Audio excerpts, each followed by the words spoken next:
Today on Locked On Red Wings, controversy spoils Raymond's milestone night.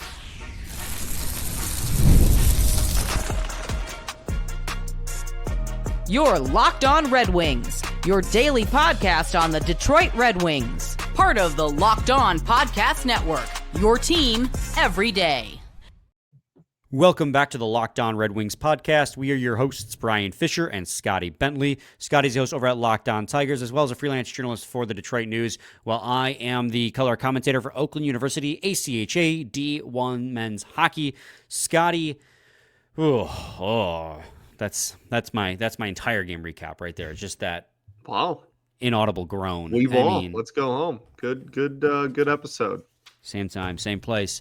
Your team every day. Just an absolute, dumpster fire of an end to that hockey game. And that's where we're going to lead off once we get into it. But first, I got to let you guys know that today's episode is brought to you by FanDuel. New customers can place a $5 bet, and you'll get started with $150 in bonus bets if you win your first $5 bet. Visit FanDuel.com today to get started. All right. The Red Wings lost 3-2 in overtime. It's their third straight loss. It's their third overtime game in the last four. Big elephant in the room. Like, normally we lead off this episode talking about, first thought, right? I think that this kind of is the first thought. Not like instant reaction, but like we got to talk about it. The controversy at the end of the game. The non-call on Alex DeBrincat. Scotty, I'm going to say something that perhaps will ruffle the feathers of a lot of people who view our episodes, but I'll be real. I don't think that there was a penalty there. And if anything, the penalty would have been on DeBrincat, but they're not going to call that in that situation. If you watch the replay, and I've watched it like 4 or 5 times because I did not want to just freak out, and I do that. I'm guilty of that a lot. Alex DeBrincat attempted to make a power move behind the net in overtime against David Pastrnak. Pastrnak, all he did was hold his ground. He stuck his arm out to try for a poke check. Alex DeBrincat grabbed onto Pasternak's stick and tried to make a power move around Pastrnak to try and create an odd man rush breaking out of the zone. Well, in doing so, he lost the battle. Pastrnak just held his ground, and Alex DeBrincat, trying to make a deep and a sharp cut in, fell, partly because he lost his balance holding onto Pasternak's stick. That's a good no call. I'm sorry. I'm just going to say it. This is going to upset people. I don't think there is a penalty there. And I think that Alex DeBrincat, in lieu of trying to outmuscle a much bigger David Pastrnak in overtime, should have made the easy outlet pass to JT Compher, who was right on the half wall, breaking up the boards the other way. Like, if DeBrincat had gotten to the corner and just reversed it up the boards to Compher, they would have had an out. Instead, he tried to outmuscle a much bigger David Pastrnak, and he wiped out, turned the puck over, and resulted in a goal. I know that's not the popular opinion, based on at least what I'm saying on social media, but just viewing that replay a lot, I understand why the referees did not call a penalty there. Yeah, to be honest, I agree with you, and we talked about it a little bit before we hit record here, but I also don't think that was a penalty. I think, how do I say this nicely? Like, if the Wings were playing a more competitive brand of hockey lately, I think that the noise and the chatter and the frustration surrounding that call would probably, or lack thereof, would probably be greater. But I also don't think that this team has necessarily, earned the benefit of the doubt. Like, is that fair? And that's fair. I think, that's a slippery slope.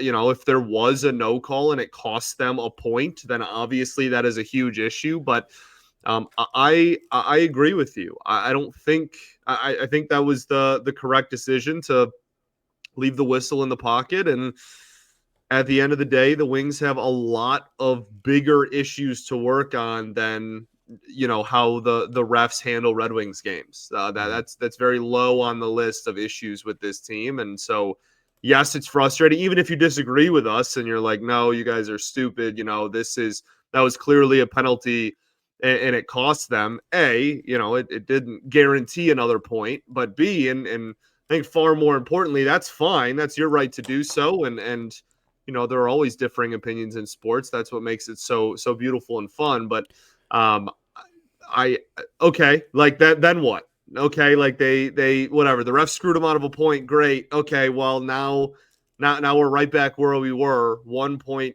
higher maybe, and the same issues that have plagued this team still do. So for me personally, like I find it really hard to be passionate about the call one way or another, just because it's so low on like what on the list or like itinerary in my brain of things that I want to talk about or think about when it comes to the Red Wings and their performance in this game, but really throughout the course of the season.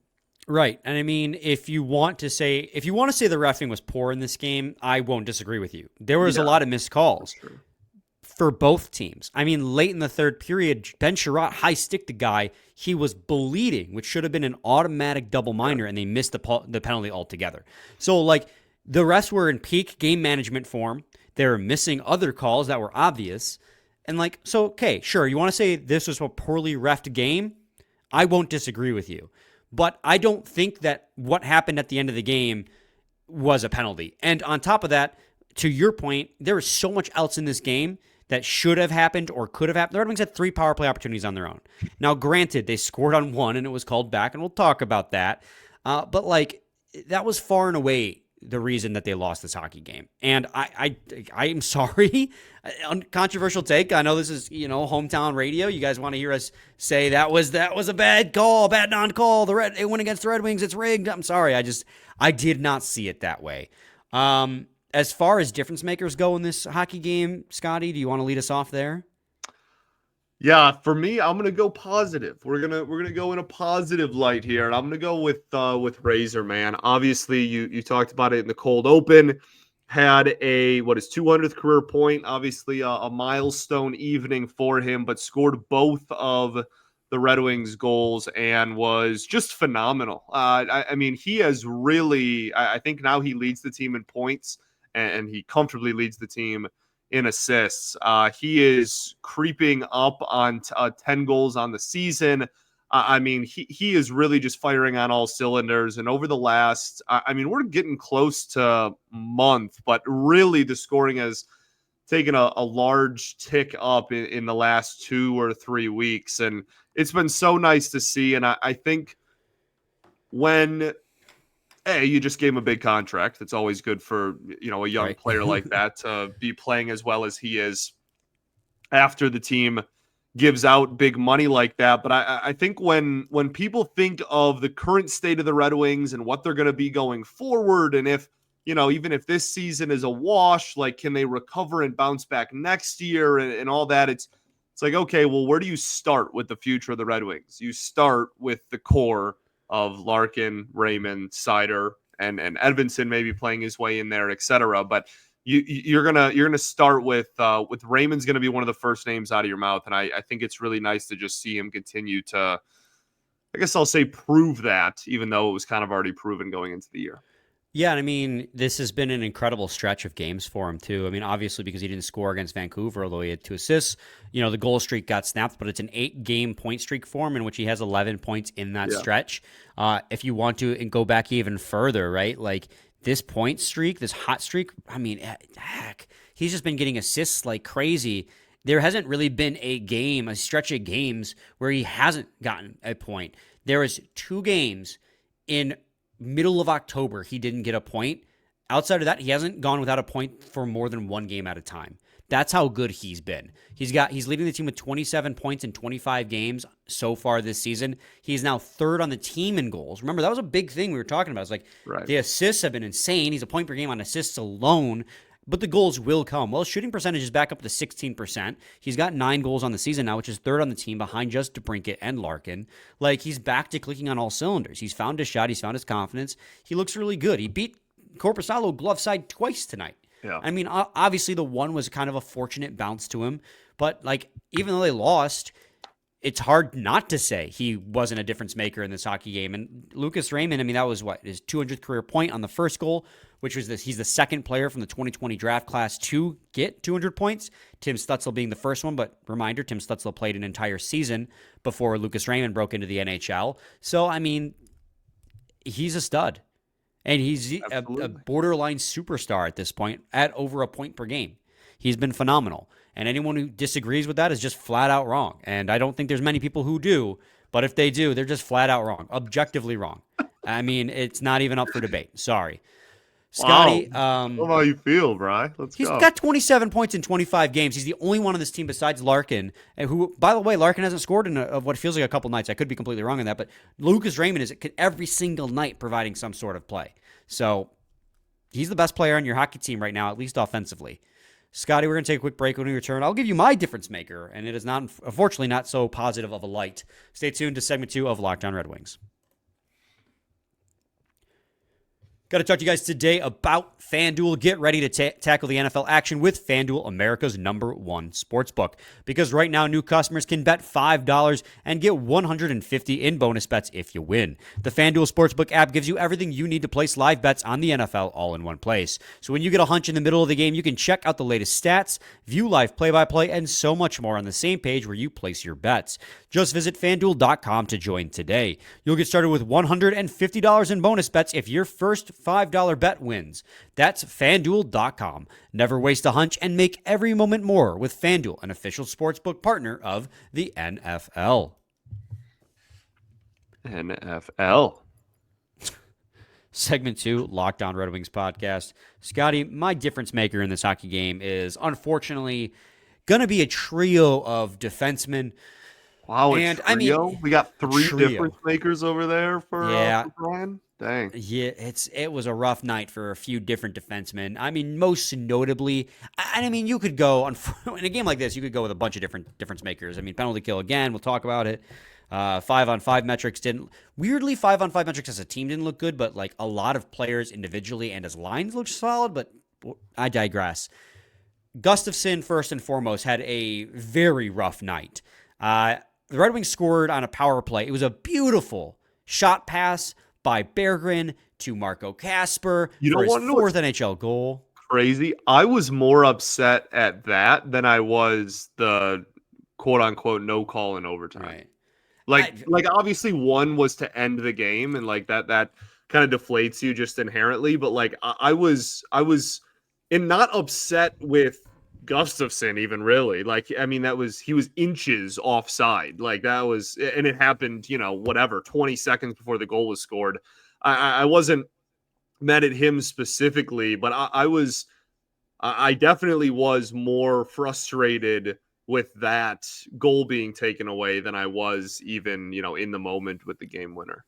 Right. And I mean, like, I get it. He was offsides by millimeters, but it took him like 20 minutes. Obviously, that's an exaggeration, but what felt like 20 minutes to review that. And like, on top of that, as you put it, it happened like a solid 20, 30 seconds before the goal was scored. Like, and because he was just millimeters offsides, did it have any real impact on the play that he was offsides? Did Gustafsson really do anything on that play? Like, it's one of those things like, I understand it. That's an unbendable rule, because once you give into that a little bit, like, oh, it's okay if he's a couple minutes, like, I understand. But it's just kind of like a roll your eyes. Like, it took him 20 minutes to figure out if he was offsides, and it didn't really have an impact on the play. So is there really a point in calling it off besides that's a league-wide thing. I mean, every postseason there's a goal that gets taken back and there's an offside that's challenged, and it's a big thing. Like, so of course it happened to Gustafsson, and like you said, I'm not really mad at Gustafsson for that because it was so close, and it's not like he was off by like 20 feet. But it was just, of course, it happened to Gustafsson. And then on the ensuing play, he mishandled the puck at the blue line, ending the pressure they had on the remainder of that power play, or it might have been the one that they got right after that. So they couldn't produce a goal. And then he had an awful penalty late in the third period that almost resulted in a goal against that would have robbed the Red Wings from even 1 point in this game. He had a really rough game all the way around, and he continues to have a really rough game. And I don't know, at certain point, like, I don't know. I've been saying, like, you can't not play the guy that you paid to get $2 million deal, but like, you didn't play the guy last year that you paid 3 years, $3 million to. So at a certain point, like, I you just promise you cannot play him. You can't. Like, you can't play him at this point. And that, again, that's an indictment on Yzerman, but he continues to hurt this team with just the turnovers. I don't need to go down the road. You guys understand. The other two defensemen, Ben Sherratt and Jeff Petrie, both took bad penalties. Ben Sherratt, they fortunately did not. That one did not hurt the Red Wings, but that was a bad cross-check right in front of the net, right in front of the referee on David Pastrnak. And then Jeff Petrie's was another just boneheaded play that they immediately scored on the power play. And, of course, the first goal at 5-on-5, just horrible positioning by him. There's a lot of blame to go around in this game, but those three continue to fuel those negative narratives. And negative narratives, Scotty, that I don't even want to help fan the flames on. There. Like, thank you. I want to be positive about these guys. I want to look at silver linings. But when they have games like these where they're so obviously bad. Yeah, they're also 6th into the division. Like, there's not really too much to be positive about this at this point in the season, period. So, like, yeah, I don't think that's a you thing. I know. It's just really frustrating when they continue to fuel these negative narratives about themselves. Like, come on, guys. Give me something. Give me something. But I think you should start a band called The Negative Narratives. Thank you.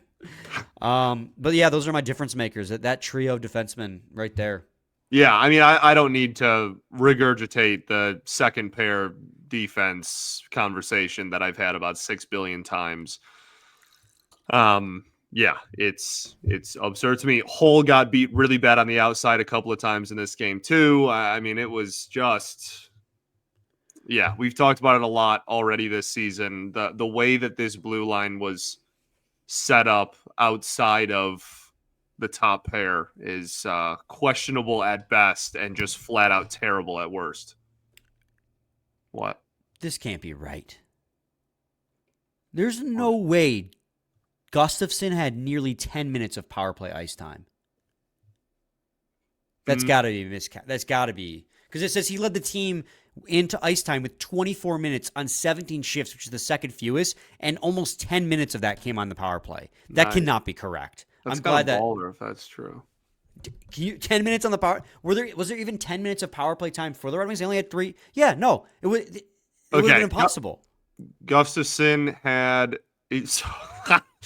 ESPN has him down for 9 minutes and 54 seconds of power play time.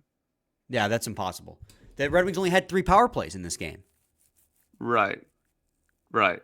Yeah. Oh, yeah. Maybe they're counting. Was he out there for the 4-on-4, which is obviously not right? But that's like even strength. Counting that, right? No, I know, but I'm just trying to figure out what they're accidentally, because it also has Kopp as 9 minutes and 47 seconds of power play time. Oh, see, on my end it just says 0 for Kopp's power play time. Dude, these are whack. I have Berggren 844 of power play, Kopp 947, Casper 850. Tarasenko 850. Maybe that's like wild. Overtime. Maybe overtime screwed it up. Okay, I don't know. So these shifts are all messed up. Right. This is pointless and is not good radio and has no purpose of us bringing it up. But notable performers.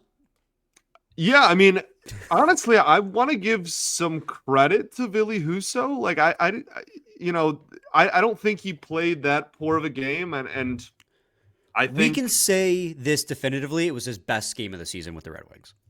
Yeah.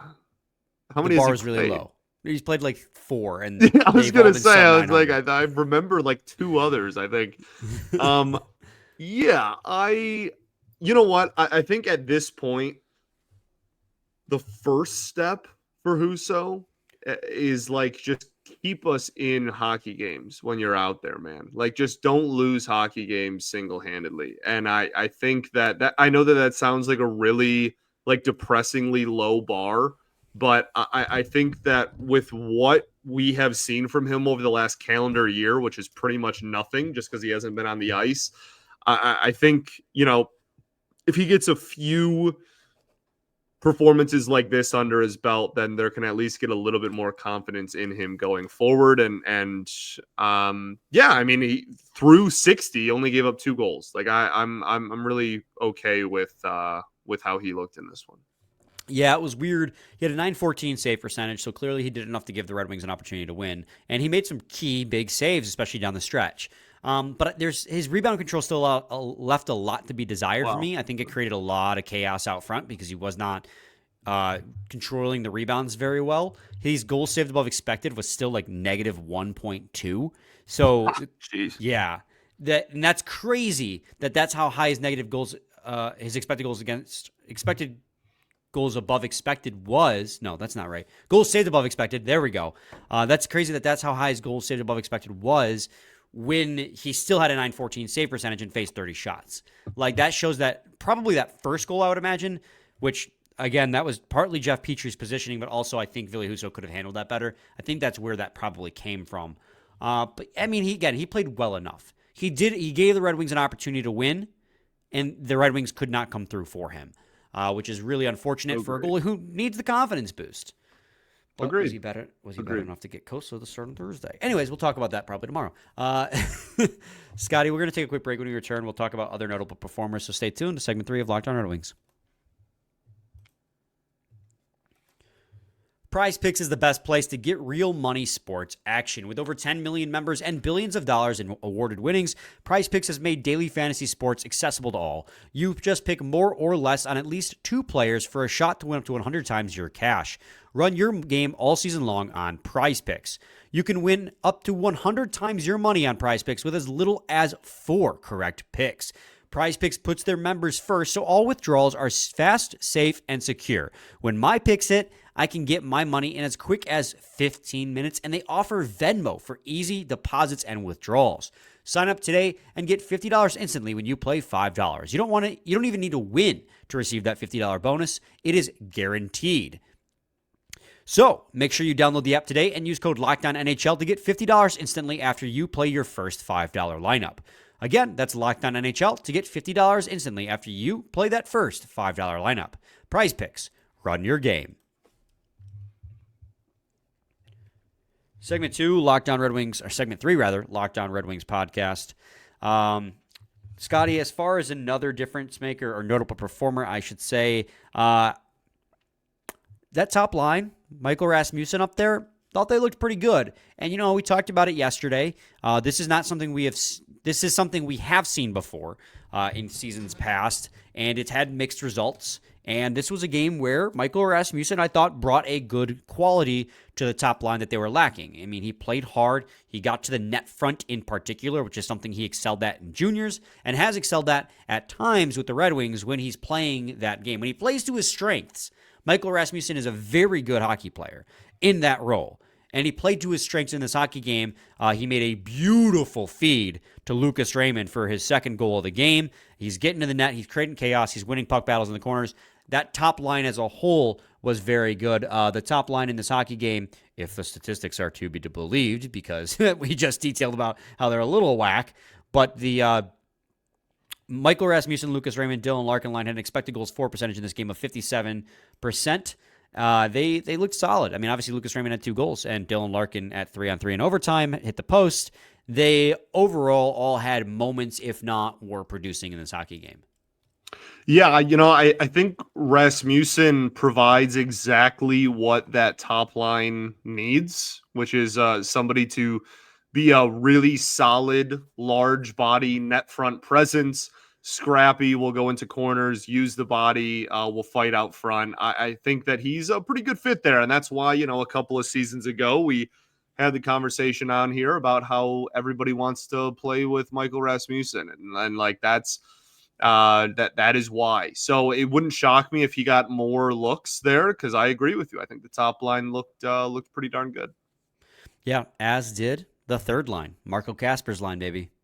I thought Kasper looked phenomenal. I thought he was really buzzing. He had a couple of really, really nice passes. He had a couple of shots. One was on net, I want to say, at least one. That was pretty close to a goal. I just really good and aggressive forecheck throughout as well. Like good on both sides of the puck.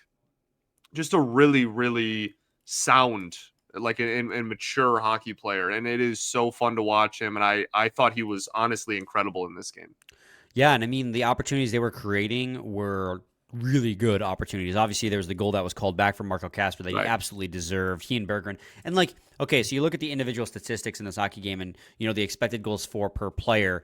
Simon Edvinsson led the team with, and Simon Edvinsson had a night. 2 apples, by the way, on both of Raymond's goals. Multi-point night for Simon Edvinsson. I mean, he kept getting the acclaim from the broadcast, and he looked very confident out there, as did Seider, and we always, sing the praises of those 2 guys. But Edvinsson led the team with expected goals for percentage at 64%. Jonathan Berggren at 64% was top forward, followed by Vladimir Tarasenko, Moritz Seider, and Marco Kasper. Those 5 were your best players on the ice. And that is, minus, you want to see Tarasenko succeed, but minus Tarasenko, those are the 4 you want to see at the top of your lineup every single night for best 5-on-5 performances. Now, granted, a lot of that, when you talk about expected goals for percentage, that's also based on who you're on the line with. And those guys are all on the line with each other, but it goes to show that when they're all on the line on the ice with each other, that they are driving the play. And that is fantastic. You want to see guys like Edvinsson, Berggren, Kasper, and Seider, and Raymond, who are your future and your present, to be the guys who are driving the play. And those are the 5 guys, with Tarasenko added in for a 6, who looked really good in this hockey game. And Tarasenko, he's heating up a little bit. He didn't have any points in this hockey game, but that entire third line looked really good. And it feels like Tarasenko, after a weekend pair of goals and an assist, is finally starting to find his groove. So, I don't want to make it sound like this was a phenomenal game, but there were pockets of really good play from lines and players. There was also pockets of really bad play from lines and players. As we already detailed, the penalties that were taken by certain defensemen in this hockey game were very bad. And, we can talk about the penalty kill, too, because league worst power play versus league worst penalty kill, and the league worst power play won. It's to the point now where I don't even know what else to say. It's really only noteworthy if they don't give up a goal. Legitimately, that's where we're at, where it's okay, yeah, the penalty kill gave up another goal. Is anyone surprised? No, they're terrible, on pace to be one of the worst PK units we've seen in a while. So they gave up another power play goal. They get whatever. They were on the penalty kill. They gave up another special teams goal. It was off the face-off. It's just kind of felt like when it rains, it pours situation more than anything else to me. And I feel like until they get a decent stretch under their belt of killing penalties, I just don't even really care. It's just they're gonna do that. They're really bad. You want me to break down exactly how bad the penalty kill is? And it's going to be a simple 1 sentence that's going to really hit home. The Red Wings went 1 or 2 for 3 on the penalty kill tonight. That improves their percentage. They came in tonight sub 66%. So a 66% night actually raises their success rate. That's how bad it is. It's so bad. And it's December too. It's not it's October. small whatever. Sample size. Right. We're approaching a third of the way through the season. It's December. They've allowed 7? They flashed the stat up there because it was 3 penalty kill goals or 3 power play goals against the Devils, 2 against the Vancouver Canucks, and now 1 here. So that's 6 in the last 3 games. That is abysmal, putrid, whatever your favorite hyperbolic adjective is. It's so bad. And at what point do you make a change? Anything, personnel-wise 3 or weeks ago? game plan? I don't know. I reiterate, obviously this penalty kill, Scotty, didn't really get an opportunity on the goal that they did allow to really set up because it happened right off the lost faceoff, which is another issue Prashant brought up. They are really bad at winning those defensive zone faceoffs on the penalty kill, which is crazy because they're actually a pretty solid face-off team. It's just whenever they're in the D zone on the penalty kill, they lose them all. But you could say that they failed to set up in the 3 seconds that they had to do that because they did not cover the guy who went to the front of the net, which is something Prashant detailed in his article the other night, where the Red Wings will almost intentionally leave the net front guy alone to try and chase away the half wall guys, and they play this like straight up they do like 3 guys up the middle structure. It leaves so much space to shoot from. Like, even though they only had 3 seconds on the penalty kill, those problems were present in that short enough amount of time that they could score a goal immediately. And it's just, at what point do you change something? Either in how you run the penalty kill, change the structure, or change the coach, assistant or head coach. Like, this continues to be unacceptable, and somebody's head has to roll. Like, I don't understand what needs to happen. Like, just fire somebody to make me feel better at this point. Like, good Lord. Take someone else's job away so I could feel better. I mean, like, it's a disservice to the team and the fans to keep trotting this penalty kill out there this way. And I understand they've had some bad luck in there, like the one that went off Edvinson's like stick the other night. But they continue to trot this structure out there, even though through 25 games, a quarter of the season, over a quarter of the season, they've seen time and time again that it does not work. And you have burned and blown leads, multiple leads in 3 straight games. They had 2 leads in each of the last 3 games that they've lost because of the penalty kill. Oh, you're done now? When are they going to make a change? Now I'm done. That was good. That was a nice little few minutes of ranting. That was healthy. It's crazy. You sound like me when the second pair is brought up.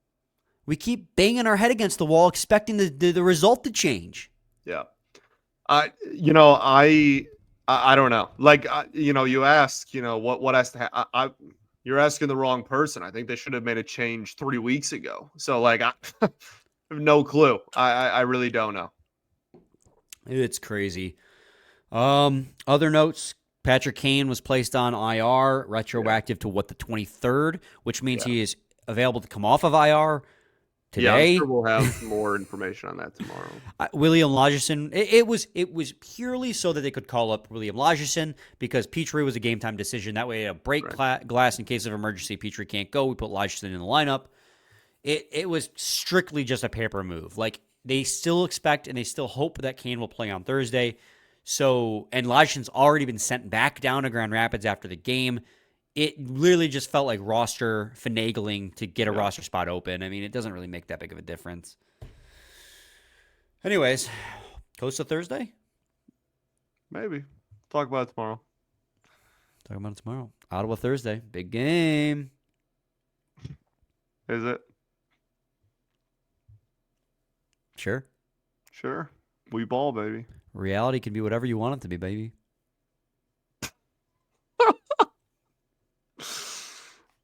Yeah, man. That's good. Hashtag deep. We ball. Same time, same place. It's your team. Every day.